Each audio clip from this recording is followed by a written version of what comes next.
Thanks for joining me tonight. If you don't know me, my name is Sharon. I own the Accidental Art Maker,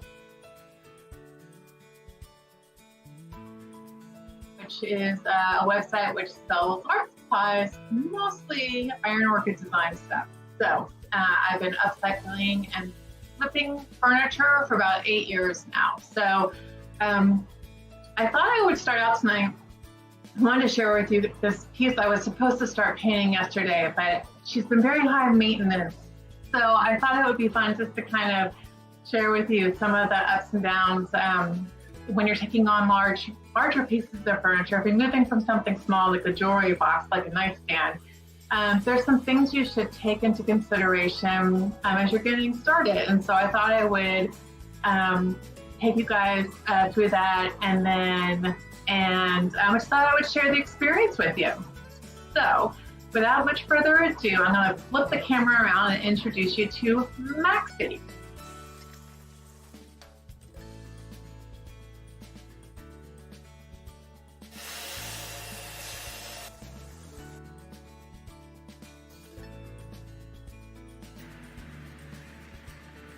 Why did I name her Maxie? Well, that's because when I got her, she was really waxy.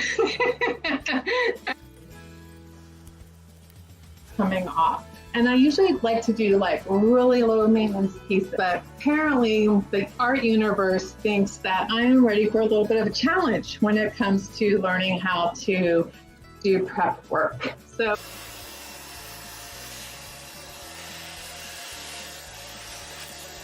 the top here, I thought I could save it, and I'm going to, for the first time, strip off veneer because I don't think it can be saved. I think if I put a coat of paint on top of this,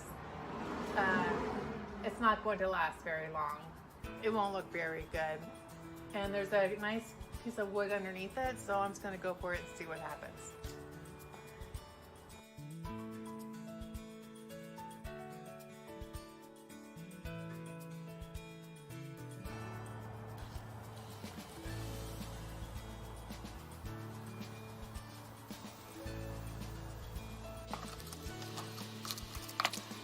Let me show you the top now.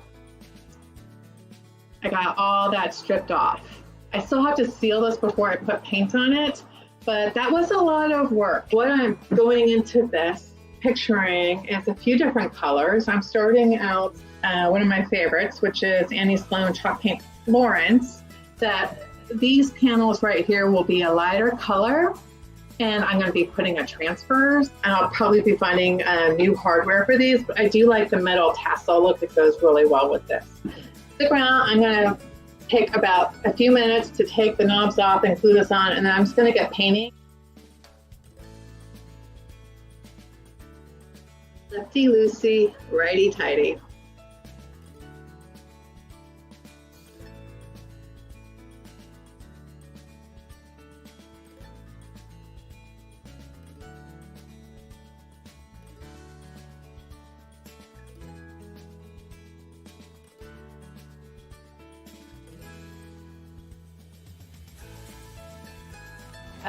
You can use paint on these stamps. The trick is to not press down hard, just go gently. Your paint will go right onto the stamp.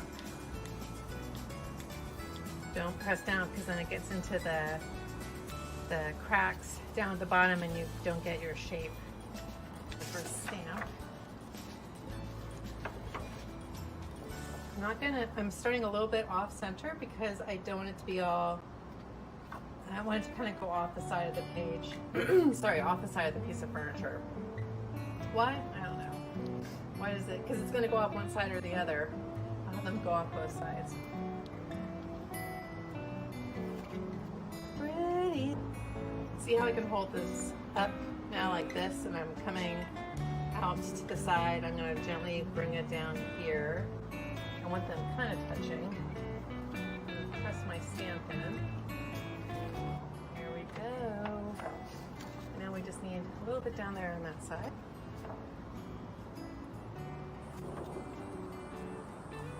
Another row? Okay, I'll do another row.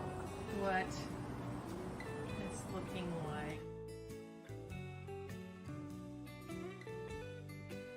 Hey everybody, I'm back with a transfer. This is Japonica.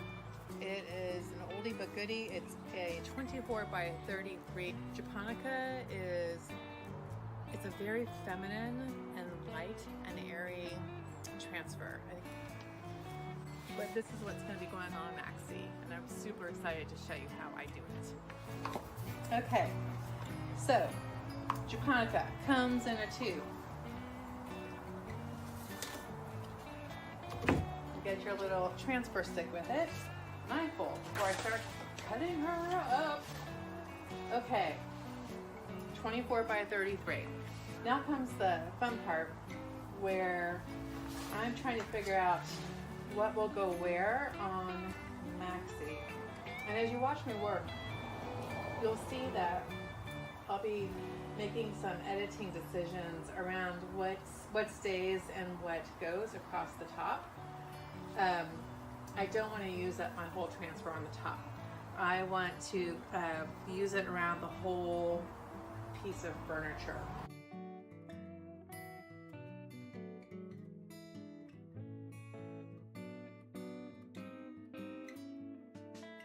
So I've got my placement of the transfer down, a little bit off center.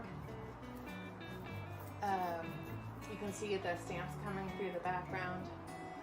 And I think they found their new home. So you lay the transfer down and you kind of commit to where you want it to go.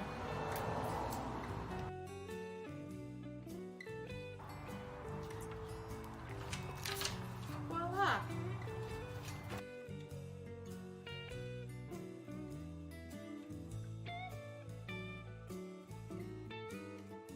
I don't know if you heard the car in the background, sorry about that, but anyways. You paint, you let it dry. You stamp, you let it dry. You put on a top coat and you let it dry. It's usually at least 12 hours between each one.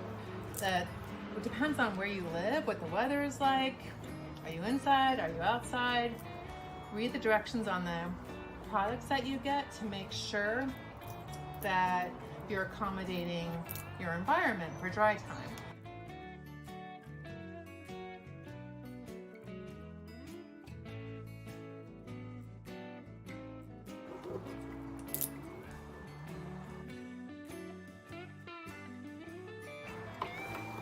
Beautiful big flower. The pink pops out on top of the green and the blue in the background. We've got this, I think it looks like dogwood over here. And then we've got the black and white element, which is carrying across all the different surfaces I'm putting the transfer on.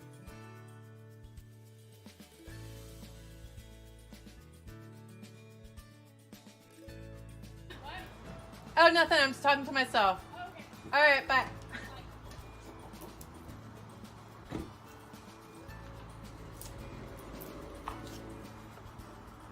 All right, let's see what it looks like. Beautiful.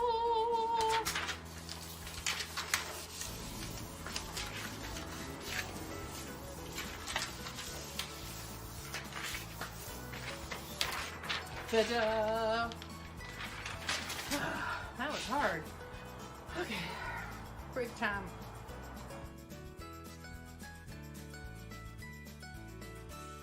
It's time for a top coat. I put one on last night all over in preparing for laying down the transfer on top, and now I'm doing a second one all over the entire piece to help keep the transfer on, but just to give the overall piece another coat of protection.